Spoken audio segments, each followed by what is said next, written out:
Hello, I'm Chris Plum, head coach and CEO of Carmel Swim Club. This is the Off the Deck podcast. The Off the Deck podcast is sponsored by Carmel Swim Academy. We're very excited to bring the Carmel Swim Academy to the community of Carmel, where we will introduce swimming to hopefully a lot more younger people in the community. And we know that swim lessons save lives.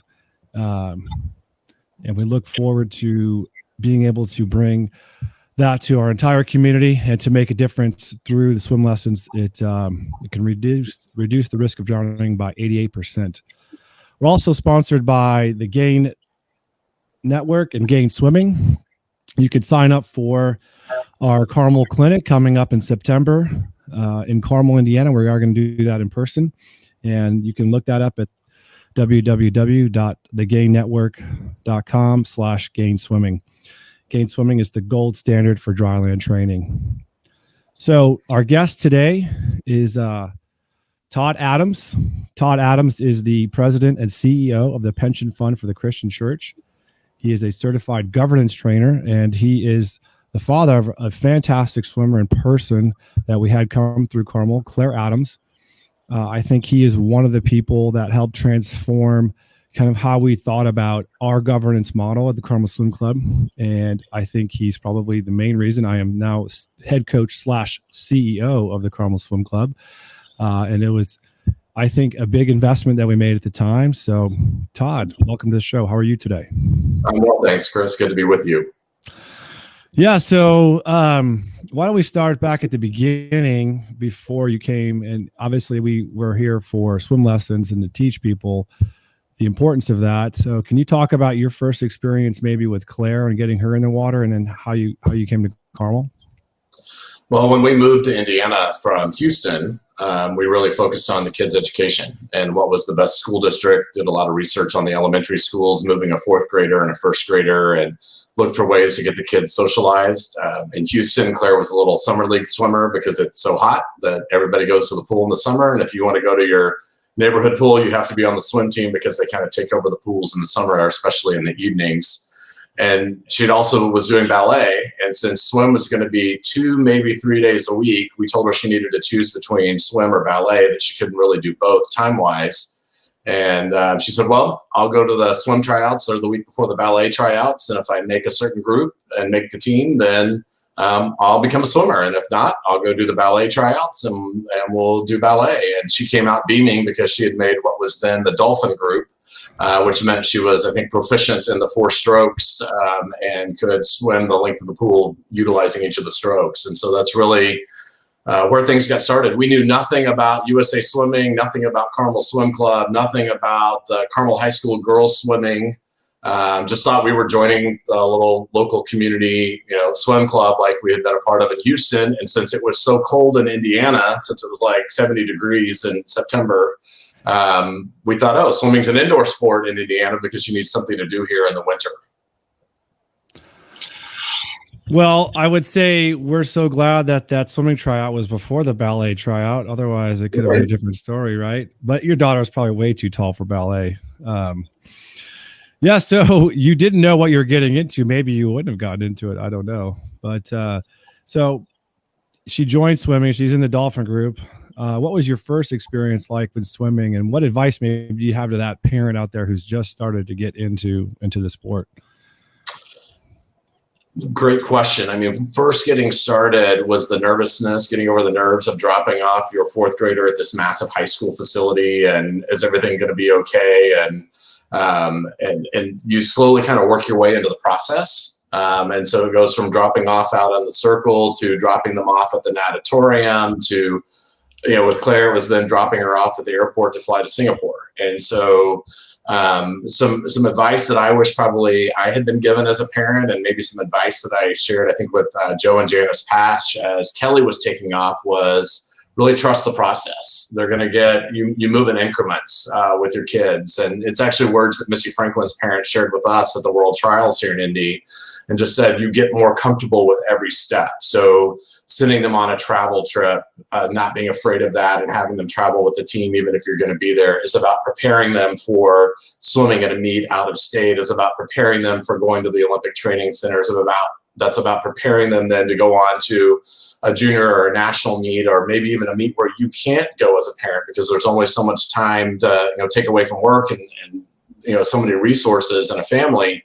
And so you learn really to trust the process. And I know that's words that you use with the swimmers when they start out early on, but it's words that I think as a parent, I wish some other parent had come to us from day one and said, hey, trust the process. We've got experienced coaches. We've got a proven model here. They know what they're doing.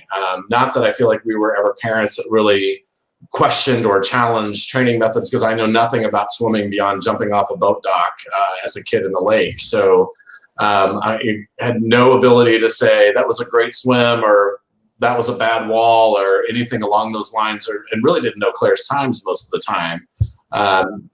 So trusting the process as a parent is believing that your coaches understand the sport. They understand the training methodology. They understand what your child needs at each level of development. And a couple of points along the way that I remember specifically. The first one was with Ian Murray saying to us, well, Claire's going to move into this group and her practice times now are going to be like 7:30 to 9 o'clock. And I was like, but Ian, her bedtime's 7 o'clock. She can't come to practice at 7:30. What's the early option? And he's like, her practice times are going to be 7 to 9, or 7:30 to 9. And so kind of working through that. But really the big moment when I think back was when Claire was in the 8th grade. Thought you guys were crazy. We were in Oxford, Ohio at the sectional meet. And I think it was the 800 free relay that you and Ian decided to put her on with some of the senior girls. And I think there might have been one or two of the girls that were like freshmen in college that were swimming on the relay. And Kim and I kind of talked each other off the ledge in the hotel room about how crazy we thought you guys were. And this was unfair pressure to put on Claire, and kind of had to come to terms and say, they know what they're doing, so it's proven out well. And so I would say for parents starting out, trust the process, trust these coaches.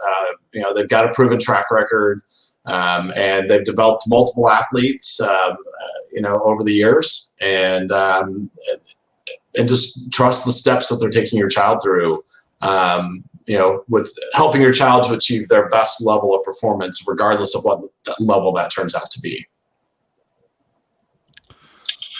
Yeah, I think that's great advice. I think the one thing that's very unique about swimming in comparison to other sports is, in the Dad's Club, who do an amazing job here in Carmel, but most of them are volunteers. You're a volunteer coach, and you're working your other job, and then you happen to come in and probably teach some great stuff out of the goodness of your heart and willing to give back. But in swimming, it is a professional development and it's a professional sport, and obviously we take it seriously. So, that kind of led into you giving back in your service. I think you're incredibly service minded. You've always been willing to help the club in so many ways. I mean, I remember when we were in Nashville, you got us office space between prelims and finals one time. Just your willingness to go above and beyond, and that helped create the model when we first started. So maybe take us back to, you're on the board. You and I sit down, we talk, and you're like, okay, let's do this. Let's create this this governance model. So, talk us through that process, and then, what were you thinking? Maybe like, am I really going to help this guy, or like, what were your thoughts back then? Well, I mean, so kind of a shout out to some long-term families in the club too. I can remember watching Bob Flaherty speak at our first swim banquet when it was small enough to fit into the Ritz Charles before having to go to the bigger facility. And folks like Ron and Sue Vineyard, who really recruited us as a family to get involved with the club and to give back to the club beyond just kind of the I think we called it volunteer requirements then, and now I think it's parent engagement hours. So because you're not really volunteering when you're signing a contract saying you're going to do so much work, but really seeing that parent engagement expectation as the floor beneath which you won't fall, rather than a ceiling to which you will rise. And I think I shared those words at the last banquet Claire senior year, just encouraging all parents to bring the skills that you have and focus on the parent aspect of the club so the coaches can focus on the athlete aspect of the club. But that conversation we had in McAllister's that day, we were doing your performance evaluation. And so I don't want to put too much credit on myself because you're the one who spoke up and had the courage, as the head coach to say, I really appreciate the feedback from the board. And this is, I just need to be honest and say that you're my fifth president, and this is my fifth form of a performance evaluation. And how do we get to something that is more standardized? How do we get to a place where every time we have a new treasurer, our staff isn't expected to produce the financials in a different way? How do we get to a place where our board meetings are focused more on the long-term planning for the board rather than where the T-shirts are going to be sold on the concourse at the at our big meets? And so really it was a conversation. You didn't have the language, but what you were asking for was, how do we move the board from managing the day-to-day operations of the club and meeting so frequently to a board that's really laser focused on establishing the policies and procedures within which the staff then is empowered and held accountable and rewarded for achieving those goals and metrics. And so that really launched into the conversation. Then Kristen Sherman was a big player in that as somebody who had professional board expertise. And we were able to, kind of have this conversation around, what does it mean to be a governance board? How is that different than a management board? I remember we used Board Source's 10 roles and responsibilities and asked everybody on the board to read that and did some work along the way. But the other piece I think that came alongside that was not only tapping into the expertise of people who had professional board experience or nonprofit governance experience on the board, but also your willingness to say, not only do I have a coach when it comes to strength training and dry land and seek counsel of my peers on matters related to the sport, I'd like to have a coach that's going to help me on the professional development side. And so that acknowledgement that coaches also need coaches, and that's not just about the sport, that's about the personal development. And I think if I remember right, your comment was, I'm a swim coach with a biology degree. What do I know about being a CEO of an organization?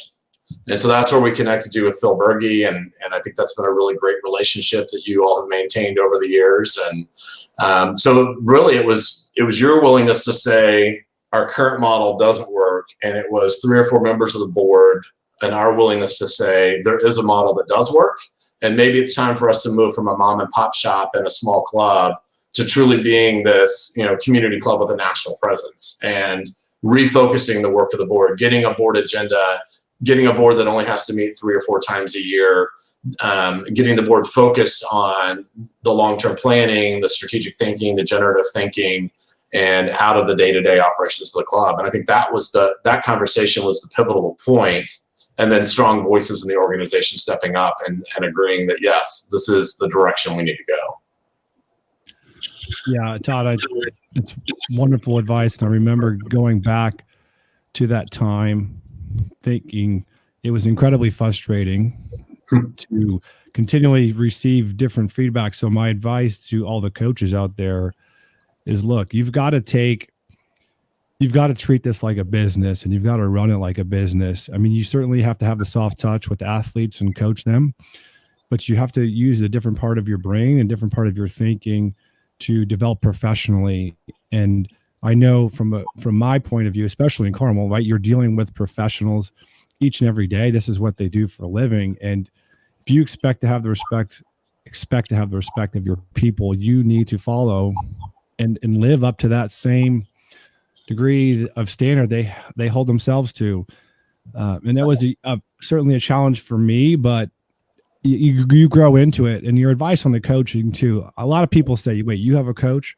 So yeah, I have a coach because I need someone to talk to too, just as the athletes do. And I think the best CEOs in the world have a coach too. So Phil, and your advice on that, meaning Phil, we still talk once a month today, and he helps me tremendously because he helps me see my blind spots. So, well, I'm meeting with my executive coach tomorrow.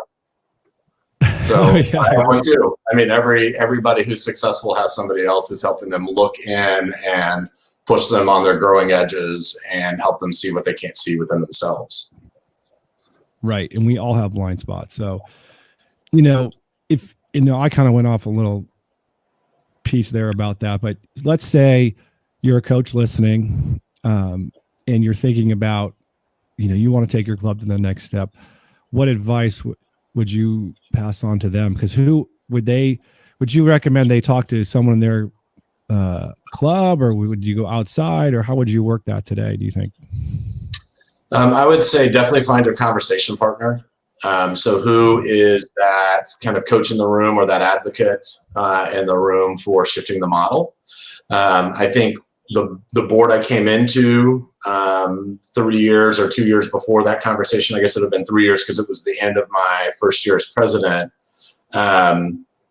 would not have had the capacity to have that conversation. The dynamics were still focused on the management, but find that partner voice that people will hear. If you don't have it within the club, then find that voice outside the club. There's a big network of certified governance trainers that focus on this, that help nonprofits make this kind of transition. But you're going to have to get your buy-in from your 2 or 3 key members. You're going to have to recognize you don't just get a title of CEO and all of a sudden start functioning like a CEO. So chart out the growth opportunities for the board, bring in that outside voice that can help the board facilitate that conversation, and then figure out your own growth in it. I think the mistake we make is we say, well, here's a model. We're just going to slap the model on top of us, and we're not going to do the groundwork to live into the model, and we're not going to help everybody who's participating in the model understand their roles. I can remember, and this is, again, a shout out to Kristen Sherman, who was really instrumental in this process. Her willingness to say in a board meeting, as we were trying to shift from the governance model and help board members understand, you have a hat you wear as a governor, you have a hat you wear as a parent, as an ambassador for the organization, and you have a hat that you wear as a volunteer doing your parent engagement. And calling people out on the board meeting and saying, well, that's a really great, parent volunteer engagement comment, but we need to think from this perspective, which is the governance hat, and really, helping through that process of shifting the behavior of the board. It wasn't that people were ill-intended. It's just trying to shift the behavior. It doesn't happen overnight. And so it took that process of really working intentionally for the next 2 years while I stayed on as president, and then having somebody like Kristen who could follow me, who could really help us rewrite the scripts and rewrite the memory. Because otherwise, if you don't have that consistent handoff, you just slide back to what you were doing, because that's, muscle memory, right? And that's what we know. So, having 2 years of working towards it, and then having Kristen, who was well steeped in it and sold out for it, come in and follow up for several years as the president, I think really helped us cement it and take it to the next level. Yeah, my advice to all the coaches out there, look, you have to own this. Everyone as a coach, you hear about, the parents this, the parents that. They just want to be led, and they want to be helped, and they want to do what's right. But you have to have a leadership mindset, and you've got to work hard at it and demonstrate your own leadership and business expertise and vision. Really, I think the best thing I would tell people is look forward, create a vision for people to aspire to. Let's kind of switch gears here. You have 2 wonderful children, Jackson and Claire. Claire was an unbelievable swimmer at Carmel and at the University of Texas. And you had Jackson, who's a great baseball player in his own right, and he played at Carmel, and he's currently a Butler.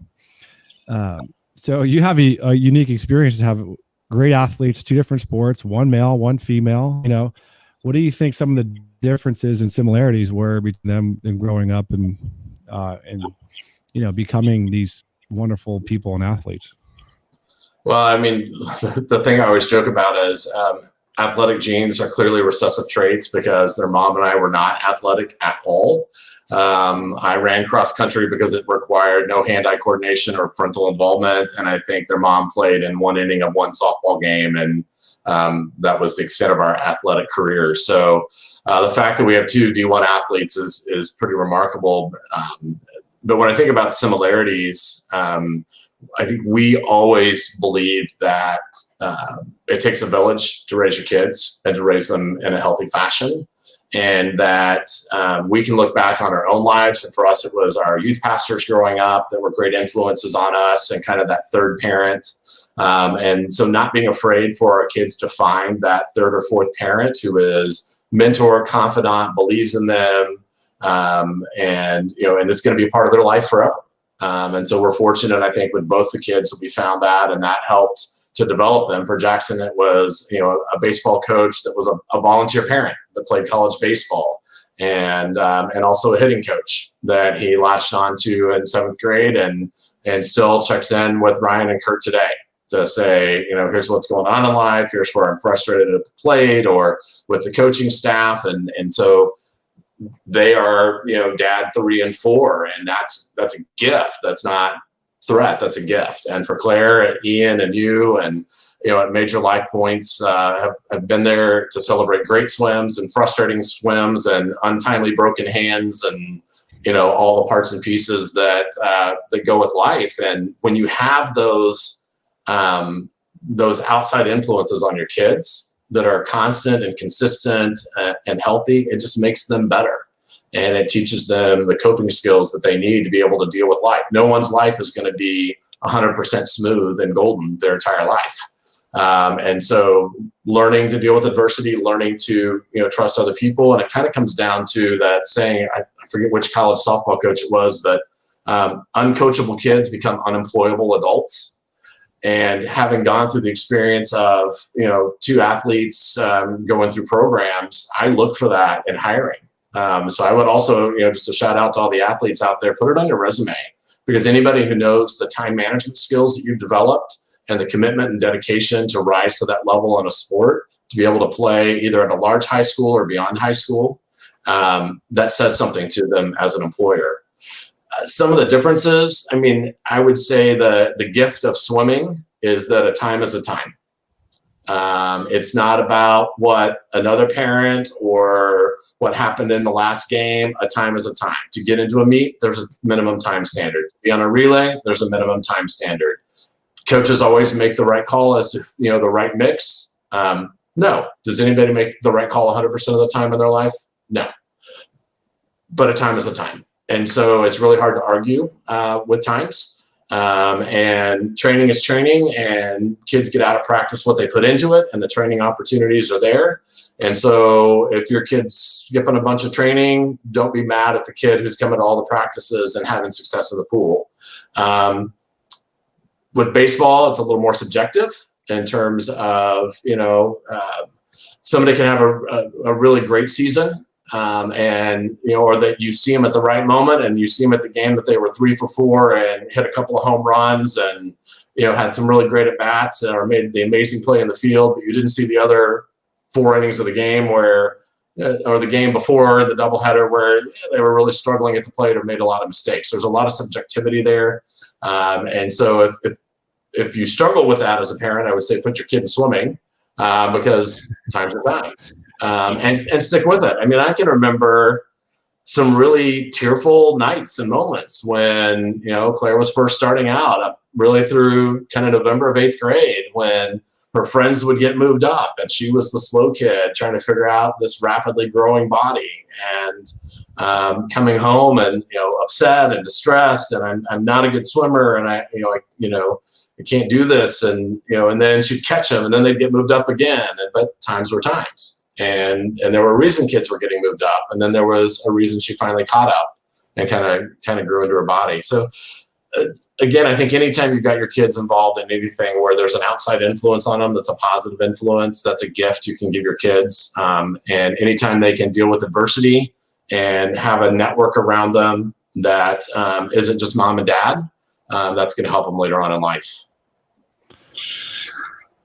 That's great advice, Todd, and you certainly have lived into it, and I know you're still cheering on Jackson at Butler, and he's close to you, so you get to watch his games, and you got to watch Claire, I think, to me, do some of the most amazing things in the water. And I just want to tell a quick story here. I think Claire was a freshman, high school state, and Claire was never known for her great walls. And that's something she worked on over time. But Claire, freshman year, 200 free, flips at the 150, and like misses the wall. The air in the whole natatorium just goes out, but falls behind, but then fights back to win. And like, you just knew then you had a winner. I mean, I don't know if you can coach that or teach that or parent that. Where do you think that came from her? Because like you talked about this kind of, girl is too, maybe her body was a little not matched yet, but she certainly figured it out in the next year.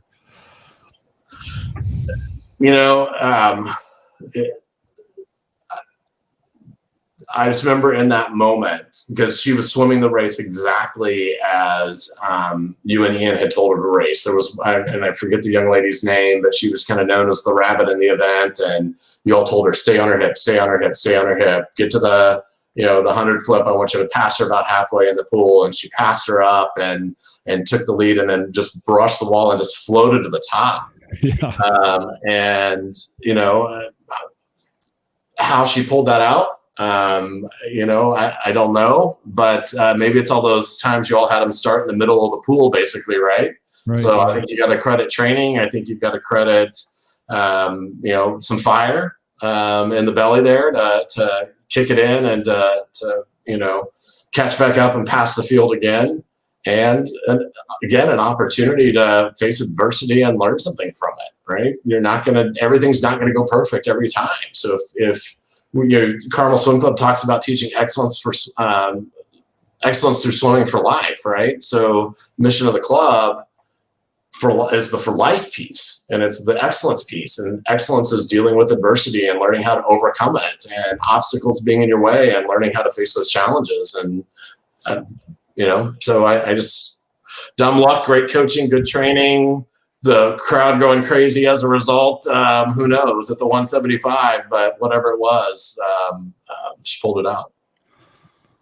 Yeah. So if you're to, we're going to balance this out, and this is not an easy topic to talk about, but I think we have to. You mentioned it earlier. So Claire in 2015 wins nationals, breaks the world junior record in the 100 backstroke. Great turns and those of 100 and 200 back. I still remember that great turn, because that was like a point of like, oh, look how far she's come.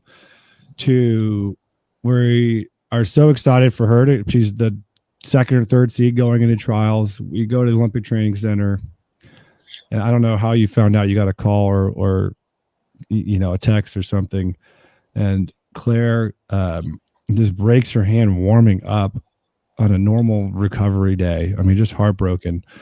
But I don't know. I mean, she's clearly, I think, took some time to figure it out, but probably stronger for it. I mean, what was what was your perspective on it? And how have you kind of thought about it today? So I was actually out at a staff retreat. I had just changed in the position that I'm in now. We were having our first staff retreat. So I'm out at Turkey Run, where I'm having to basically lean against a tree and, kind of stick my arm in the air to get a cell phone signal. And I get kind of this broken message from the kid's mom that basically said, Claire broke her hand. She's having surgery. I'm on my way to the airport. I need a ticket when I get there. So that was the extent of the information that I had. So it's that kind of that duality of being a parent, right? So heartbroken for your kid who basically gave up her life for this moment, her life to that point for this moment, things that normal high school students would have been experiencing that she passed on to focus on her training, to focus on her nutrition, to make sure she was keeping her grades intact, to check all of the boxes that, everybody had kind of laid out in front of her, and to deal with the pressure of having won those 2 titles and broken the record and swimming in Singapore, and then coming back and trying to, compete and figure out how do you compete at that same level every time. And so you're heartbroken for your kid in the moment. And then yet you realize what a fierce young woman you've raised. She took over the situation. She told us she had surgery scheduled. She made the decision that she was going to have the plate and 6 pins put in. I think Rowdy Gaines said she had 20 pins in her hand, but it was only 6 pins in her hand while she was swimming.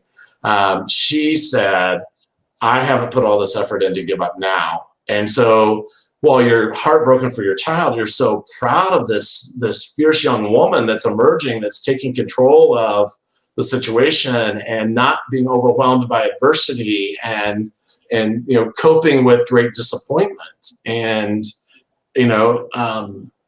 it's do I wish it was different? Absolutely. Do I wish she had the opportunity to have swam at her best in that trial to see what might have been?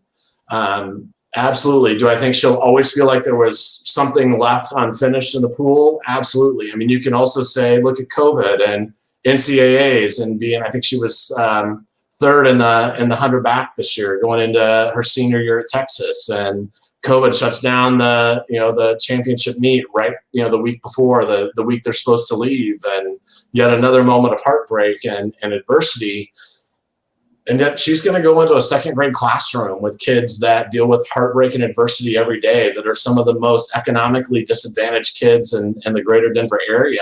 And that's her passion. And so she's going to have a set of skills now and experiences to draw on that'll make her a better teacher, a better partner, a better person, and a fierceness to know that you've got to fight through those moments rather than give in.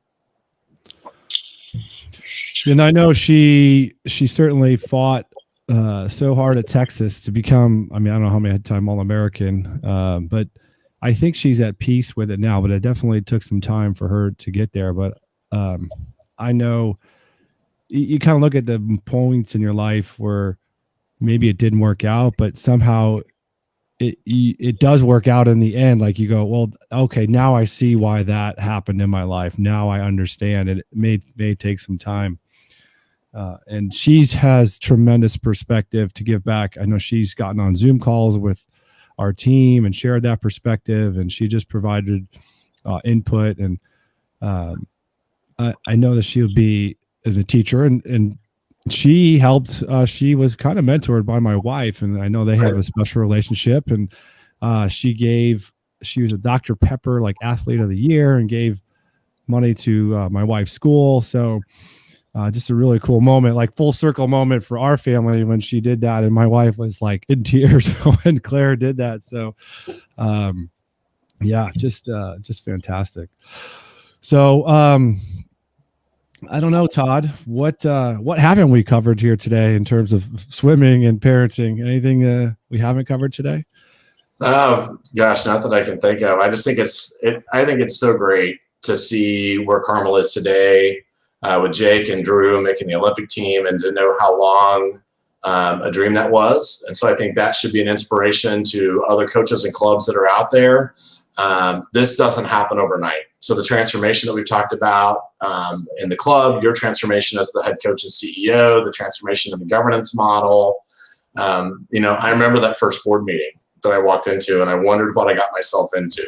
And the argument over we're spending too much time, too much money, and it's all about the elite athletes, and we're supposed to be a community club. And I remember the moment when we finally embraced and said, we're a community club with a national presence.